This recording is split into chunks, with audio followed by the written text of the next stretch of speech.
Dios los bendiga. Bien, la semana pasada habíamos hablado sobre la oración y la lucha espiritual, y el día de hoy vamos a ver en la Escritura lo que habla sobre el corazón humano, sobre lo que es apartarse de la verdad cuando uno busca reemplazar a Dios con ídolos.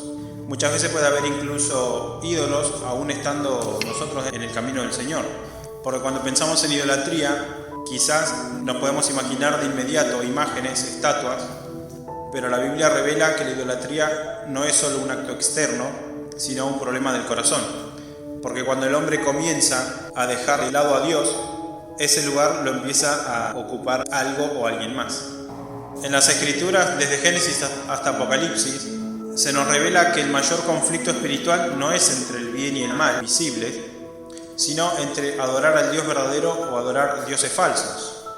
Y esta lucha no desaparece con el tiempo, porque continúa al día de hoy, aunque con otros nombres y apariencias. Hoy la idolatría puede estar en un trabajo, en una relación, una ideología, el dinero, la apariencia, la religión o incluso el ministerio. Cualquier cosa que ocupe el lugar que solo Dios merece se convierte en un ídolo. Por eso, antes de hablar de espiritismo o de las prácticas ocultas, vamos a tener que entender dónde nace todo, y esto es en el corazón del hombre que deja de confiar en el Dios creador. Esa es la raíz que Dios quiere sanar, y es ahí donde empieza nuestra restauración. Así que como primer punto de la enseñanza vamos a hablar sobre la raíz de la idolatría, que es la sustitución de Dios, porque no comienza como un acto físico, sino como una decisión interna, cuando el corazón busca seguridad, consuelo o identidad fuera de Dios. Escribe Pablo en la carta a los Romanos, capítulo 1, pues habiendo conocido a Dios, no le glorificaron como a Dios, ni le dieron gracias, sino que se envanecieron en sus razonamientos, y su necio corazón fue entenebrecido. Profesando ser sabios, se hicieron necios, y cambiaron la gloria del Dios incorruptible en semejanza de imagen de hombre corruptible, de aves, de cuadrúpedos y de reptiles. En este pasaje Pablo muestra cómo es ese proceso.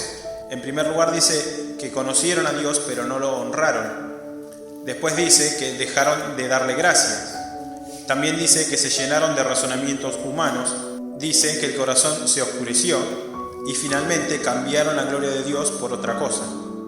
Y este es el ciclo de la idolatría. Comienza con la ingratitud y termina en la sustitución. Cada vez que dejamos de reconocer a Dios como el centro, algo más ocupa su lugar. Y cuando el hombre no adora al Dios creador, inevitablemente adora a la creación. En Jeremías capítulo 2, versículos del 11 al 13, el profeta usa una imagen poderosa que dice que Dios es la fuente de agua viva, abundante, pura y eterna. Pero el pueblo cavó cisternas rotas, es decir, intentos humanos de sostenerse que no pueden retener el agua del Espíritu. ¿Acaso alguna nación ha cambiado sus dioses, aunque ellos no son dioses? Sin embargo, mi pueblo ha trocado su gloria por lo que no aprovecha. Espantaos cielos sobre esto y horrorizaos. Desolaos en gran manera, dijo Jehová, porque dos males ha hecho mi pueblo. Me dejaron a mí, fuente de agua viva, y cavaron para sí cisternas rotas que no retienen agua. Y esto nos enseña que la idolatría no es solo adorar a otro Dios, sino dejar de depender del Dios verdadero. Podemos cantar, servir o incluso predicar, y sin embargo tener el corazón apoyado en nuestras propias fuerzas o en cosas materiales, y eso también es idolatría. Dios exige exclusividad. Ya conocemos lo que dice el primer mandamiento: no tendrás dioses ajenos delante de mí, no te harás imagen ni ninguna semejanza de lo que esté arriba en el cielo, ni abajo en la tierra, ni en las aguas debajo de la tierra. No te inclinarás a ellas ni las honrarás, porque yo soy Jehová tu Dios, fuerte, celoso, que visito la maldad de los padres sobre los hijos hasta la tercera y cuarta generación de los que me aborrecen. El celo de Dios no es inseguridad, sino que es un amor exclusivo. Así como un esposo no comparte a su esposa, Dios no comparte su adoración.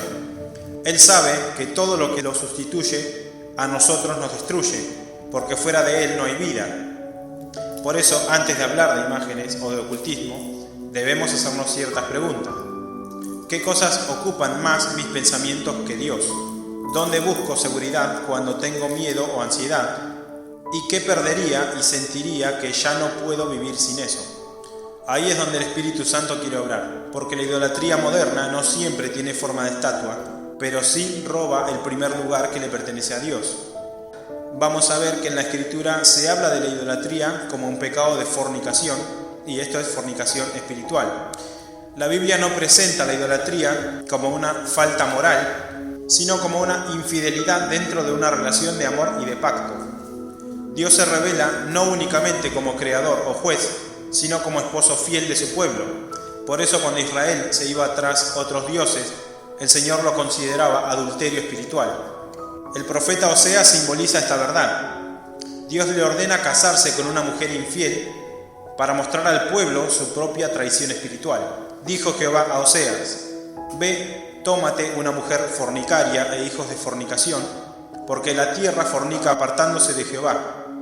Fue pues y tomó a Gomer, la cual concibió y le dio a luz un hijo. Ahí vemos que Dios usó al profeta Oseas para vivir en carne propia el dolor de la infidelidad. La esposa del profeta Oseas se prostituyó y Dios le ordenó a Oseas amarla y recibirla nuevamente para mostrar su amor fiel hacia un pueblo infiel. Vamos a ver en Oseas capítulo 2 versículos 19 y 20 que dice: «Y te desposaré conmigo para siempre. Te desposaré conmigo en justicia, juicio y benignidad y misericordia. Y te desposaré conmigo en fidelidad y conocerás a Jehová». El pueblo cometía fornicación espiritual, es decir, adoraba a dioses ajenos. ¿Y cómo se siente Dios cuando la esposa, es decir, su pueblo, se aparta de su lado? Y en lugar de que Dios castigue al pueblo, siempre se disponía a abrir sus brazos para perdonar y recibirlo de nuevo. Esto no muestra solo una falta moral, sino una traición al pacto de amor que Dios estableció. Israel rompía esa relación cada vez que se inclinaba ante otros dioses, o confiaba en los ídolos de las naciones vecinas, o en alianzas humanas, o en el poder político, o en rituales paganos, en lugar de confiar en Jehová. Cuando el pueblo idolatraba ídolos, no solo quebrantaba la ley, sino que hería el corazón de Dios, que buscaba fidelidad y comunión. Mi pueblo a su ídolo de madera pregunta, y el leño le responde, porque espíritu de fornicaciones lo hizo errar, y dejaron a su Dios para fornicar.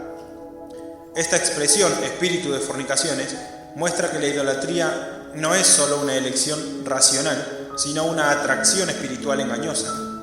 El hombre busca sustitutos visibles para lo invisible, pero eso lo aleja del Dios verdadero. Entonces nos encontramos con el amor de Dios frente a la traición espiritual. Le voy a citar ahora, capítulo 16 del libro de Ezequiel. Dios en este pasaje usa una imagen muy fuerte para describir la traición espiritual de su pueblo. Vamos a ver que la compara con una esposa infiel que, habiendo sido amada y rescatada, decide prostituirse con otros amantes, los cuales son figuras de dioses falsos. Dios describe a Jerusalén como una mujer a la que Él cuidó, vistió y embelleció, pero que usó las bendiciones recibidas para cometer adulterio espiritual. Ezequiel capítulo 16, versículo 15: «Pero confiaste en tu hermosura y te prostituiste a causa de tu renombre, y derramaste tus fornicaciones a cuantos pasaron, suya eras. Y tomaste de tus vestidos y te hiciste diversos lugares altos, y fornicaste sobre ellos. Cosa semejante nunca había sucedido, ni sucederá más. Tomaste asimismo tus hermosas alhajas de oro y de plata, que yo te había dado, y te hiciste imágenes de hombre, y fornicaste con ellas». Ahí vemos que Dios muestra que la idolatría puede nacer incluso de las bendiciones que Él mismo da. Cuando una persona comienza a confiar en el don en lugar del dador, en el ministerio en lugar del Señor de su pueblo, o en la prosperidad en lugar del Dios proveedor, cae en el mismo error que el pueblo de Israel. Acá la idolatría no se muestra solo como desobediencia, sino como una traición que hiere el amor de Dios. Dios no solo se indigna, sufre el dolor del esposo traicionado. Cada ídolo que ocupa el lugar de Dios, ya sea una imagen, una persona o un deseo, rompe el pacto de fidelidad espiritual. Esta es la esencia de la idolatría espiritual. Dios nos da dones, belleza, prosperidad, talentos o ministerio, pero el corazón termina enamorándose más de las bendiciones que del Dios dador.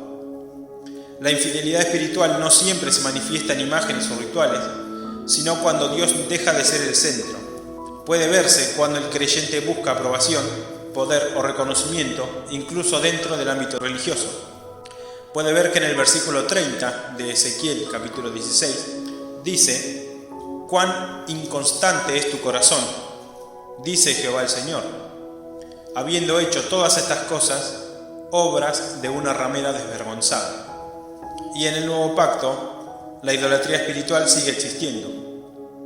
Cuando la iglesia o el creyente buscan el éxito, el prestigio o los dones más que a Cristo, está repitiendo la historia de Israel. Es el mismo principio que continúa en el nuevo pacto. Santiago advierte a los creyentes que estaban dividiendo su corazón entre Dios y el mundo. No es solo adorar ídolos de madera o de piedra, también es poner la confianza y el afecto en el mundo en el lugar de Dios. Ya conocemos el pasaje de Santiago 4:4 que dice: «Oh almas adúlteras, ¿no sabéis que la amistad del mundo es enemistad contra Dios? Cualquiera pues que quiera ser amigo del mundo se constituye enemigo de Dios». En ese versículo de Santiago capítulo 4, versículo 4, se muestra que la idolatría se expresa de diferentes maneras cuando el creyente busca la aprobación social más que la de Dios, o confía en recursos materiales o posiciones de poder en lugar de depender de Él, o ajustar su vida a las prioridades del mundo en lugar de los principios de Cristo.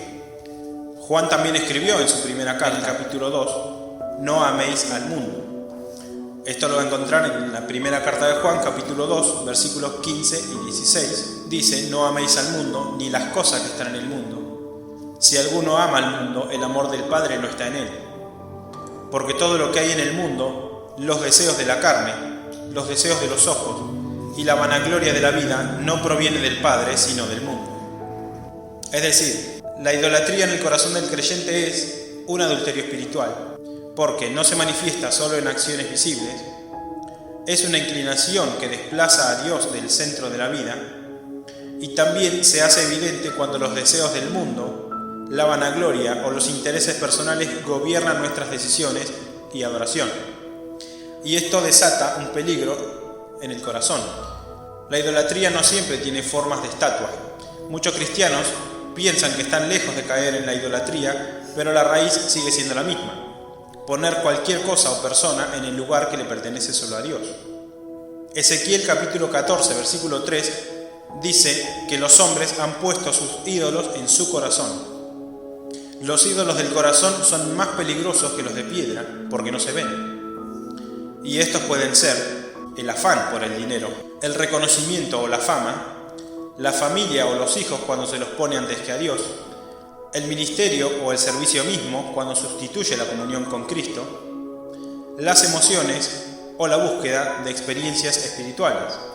Por eso Pablo también escribió a los Colosenses en capítulo 3, versículo 5: «Haced morir lo terrenal en vosotros, fornicación, impureza, pasiones desordenadas, malos deseos y avaricia, que es idolatría». La idolatría moderna tiene apariencia de piedad, pero sigue siendo rebeldía encubierta. Podemos orar, cantar, servir y al mismo tiempo adorar a nuestro ego. Por eso también Jesús dijo: «Ninguno puede servir a dos señores, porque o aborrecerá al uno y amará al otro, o estimará al uno y menospreciará al otro. No podéis servir a Dios y a las riquezas». El corazón idólatra es doble: quiere lo de Dios, pero no a Dios mismo. Y ese doblez es lo que impide la santificación genuina. Por este problema del corazón es que nace la superstición, que es la fe puesta en la creación.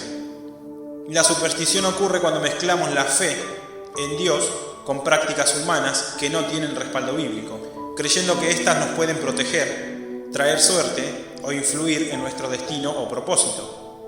En otras palabras, confiamos en medios humanos en lugar de depender exclusivamente de Dios.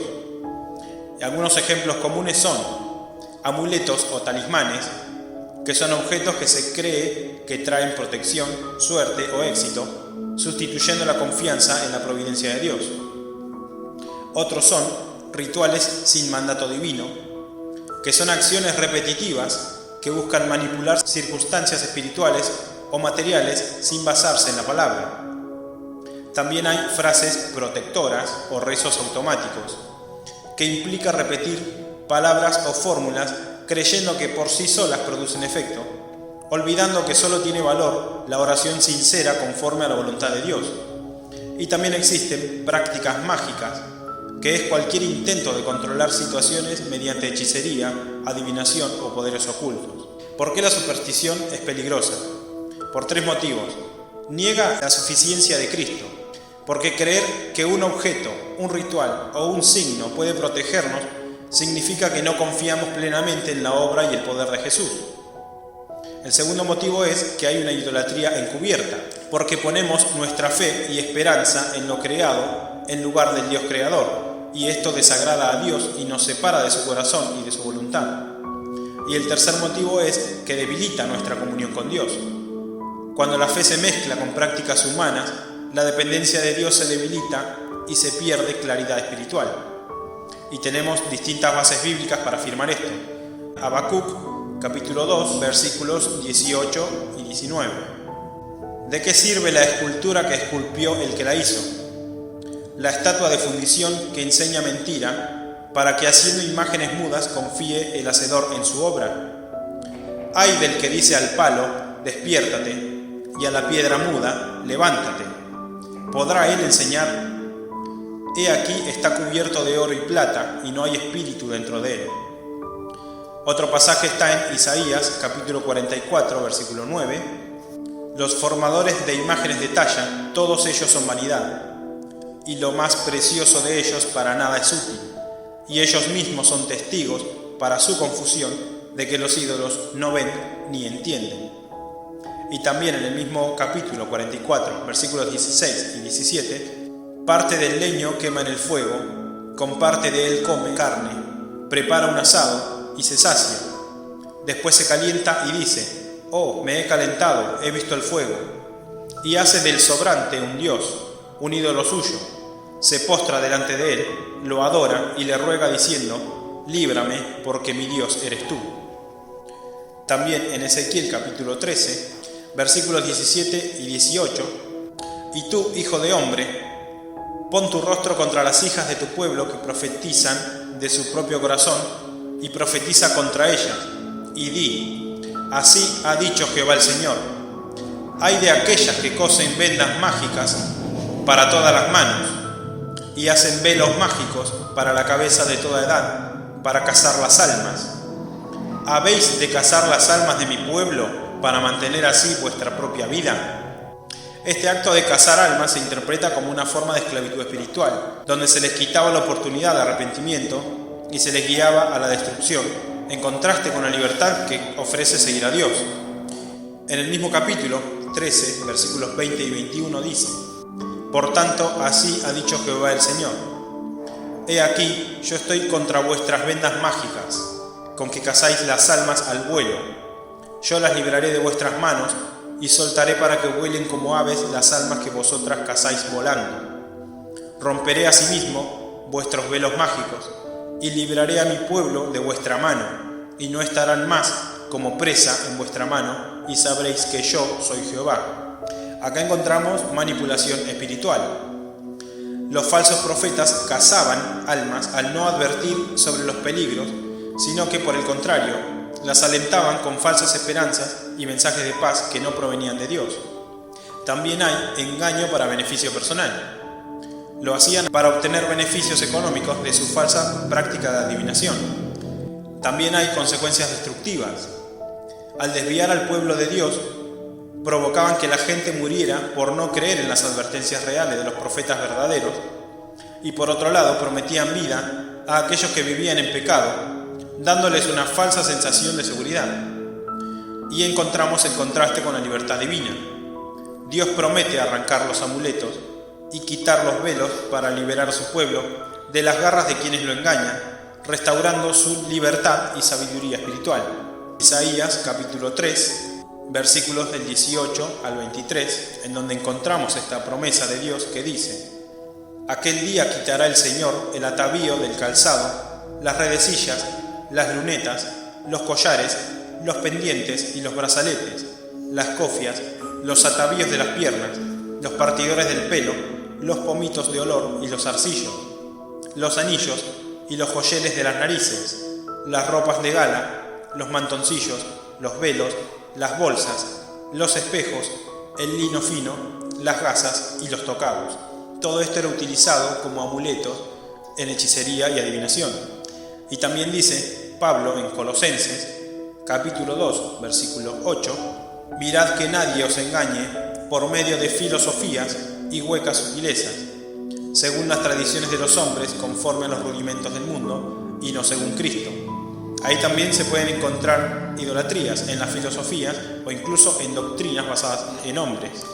Y Jeremías, capítulo 10, versículo 2, dice Dios mismo: no aprendáis el camino de las naciones, ni de las señales del cielo tengáis temor, aunque las naciones las teman. Entonces encontramos que el creyente debe poner toda su confianza en Dios, no en objetos, rituales ni signos humanos. Debemos discernir entre prácticas legítimas de adoración y costumbres que desvían el corazón de la verdadera fe. Y la superstición es una forma sutil de idolatría. Aunque no haya imágenes visibles, el corazón está confiando en lo creado y no en Dios. La superstición confunde la fe, debilita la relación con Dios y nos aleja de la verdadera adoración. El camino del creyente es depender únicamente de Cristo, reconociendo que Él es suficiente para guiar, proteger y sostener nuestra vida por completo. Otro punto que vamos a ver es sobre el espiritismo, lo que implica una falsa comunicación espiritual. El espiritismo se refiere a la práctica de intentar comunicarse con los muertos o con espíritus, creyendo que se puede obtener conocimiento, guía o poder de ellos. La Biblia lo prohíbe categóricamente y lo considera un engaño espiritual, ya que detrás de estas manifestaciones se encuentran espíritus engañadores que suplantan a los muertos. Vamos a ver principales características del espiritismo, que son: intento de control o acceso a conocimiento oculto. Muchas personas buscan información sobre el futuro o soluciones a problemas mediante el contacto con espíritus. Otra característica es que son prácticas engañosas. Ahí hay uso de médiums, sesiones de espiritismo, cartas, tableros Ouija, invocaciones, adivinaciones, y también encontramos dependencia de fuentes equivocadas, porque se deposita la fe y confianza en algo distinto a Dios, abriendo la puerta a ser engañados y manipulados espiritualmente. ¿Por qué esto es peligroso? Porque contradice la soberanía de Dios. Al buscar orientación fuera de Él, se desobedece el mandamiento de depender únicamente del Dios creador. También es peligroso por exposición a engaños, porque los espíritus que se manifiestan no son los muertos, sino seres engañadores que pueden inducir al error, al pecado o a la idolatría. Y también tiene consecuencias espirituales. Quien practica el espiritismo queda con la guardia baja, siendo un blanco fácil para la influencia de lo oculto, en lugar de estar protegido y guiado por el Espíritu Santo. Por eso, en este punto se considera importante y necesario recordar que un hijo de Dios no tiene por qué creer en hechicería, ni prácticas de tarot, ni en el zodíaco, pitonisas, curanderismo, medium, videntes, brujos, espiritistas, gitanos, adivinos, ni en supersticiones de mala suerte. Levítico capítulo 19, versículo 31. Dios dice: no os volváis a los encantadores ni a los adivinos, no los consultéis, contaminándoos con ellos. Yo, Jehová, vuestro Dios. También Levítico capítulo 20, versículo 6. Y la persona que atendiere a encantadores o adivinos para prostituirse tras de ellos, yo pondré mi rostro contra tal persona y la cortaré de entre su pueblo. Deuteronomio capítulo 18, versículos del 9 al 11. Cuando entres a la tierra que Jehová tu Dios te da, no aprenderás a hacer según las abominaciones de aquellas naciones. No sea hallado en ti quien haga pasar a su hijo o a su hija por el fuego, ni quien practique adivinación, ni agorero, ni sortílego, ni hechicero, ni encantador, ni adivino, ni mago, ni quien consulte a los muertos. Isaías capítulo 8, versículos 19 y 20. Y si os dijeren, preguntad a los encantadores y a los adivinos que susurran hablando, responded, ¿no consultará el pueblo a su Dios? ¿Consultará a los muertos por los vivos? A la ley y al testimonio. Si no dijeren conforme a esto, es porque no les ha amanecido. Primer libro de Samuel, capítulo 28, versículos del 3 al 19, se muestra cómo el rey Saúl intentó comunicarse a través de una adivina con el profeta Samuel, que ya había muerto. Va a poder observar en ese pasaje cómo eso terminó siendo una ilusión de espíritus engañadores y no una comunicación real con el profeta que ya había fallecido. Dios ya no le respondía a Saúl ni a través de profetas, y él en apuros fue a buscar una adivina y pidió invocar al profeta Samuel. Y en ese pasaje se va a encontrar que no se especifica que es Samuel, sino que Saúl entiende que es Samuel, porque la adivina le dice, veo un espíritu que tiene tal forma. Le daba una descripción como de un hombre grande y Saúl directamente entendió que era Samuel, solamente porque le dijo que era un hombre grande. Entonces se va a encontrar que en ese pasaje dice, Samuel dijo, pero no es precisamente Samuel. Más adelante, en otras enseñanzas, cuando veamos sobre el estado de los muertos, vamos a entender por qué ese no es Samuel. El apóstol Pablo también advierte en Primera de Timoteo, capítulo 4, versículo 1, que el Espíritu dice claramente que en los postreros tiempos algunos apostatarán de la fe, escuchando a espíritus engañadores y a doctrinas de demonios.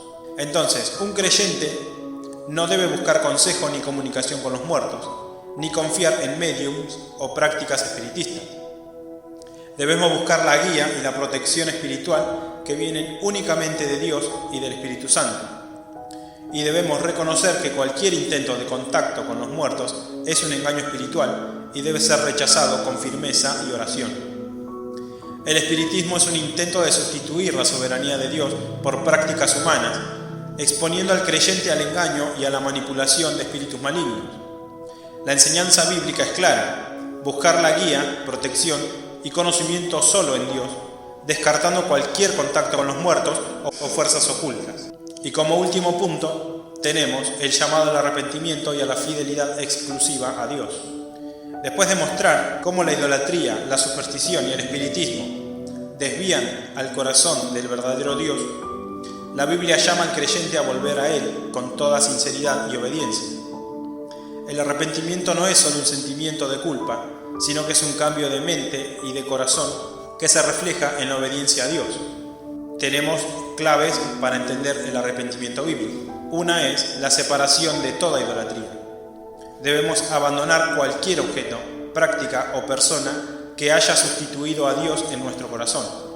Otra clave es la restauración de la comunión con Dios, que es volver a depender exclusivamente de su guía y provisión. Y también transformación de hábitos y pensamiento, que esto es reflejar en la vida diaria la fidelidad a Dios, alejándonos de prácticas engañosas.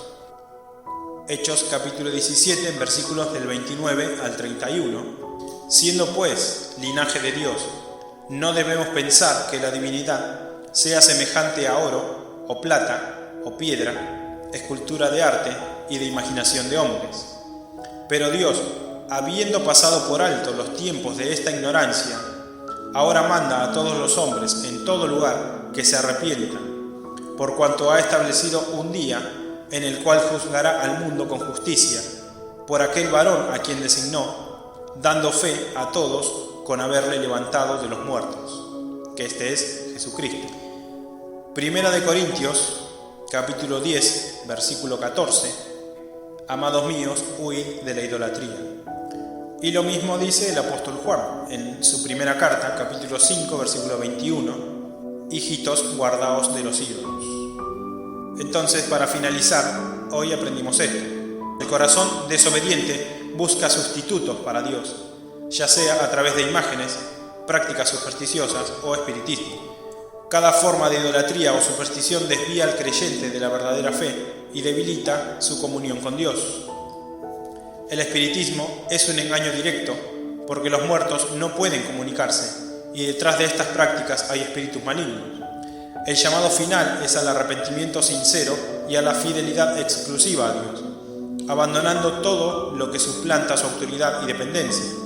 El creyente fiel reconoce que solo Dios es suficiente, confía plenamente en Cristo y camina guiado por su Espíritu, rechazando todo intento de manipular la vida espiritual mediante medios humanos.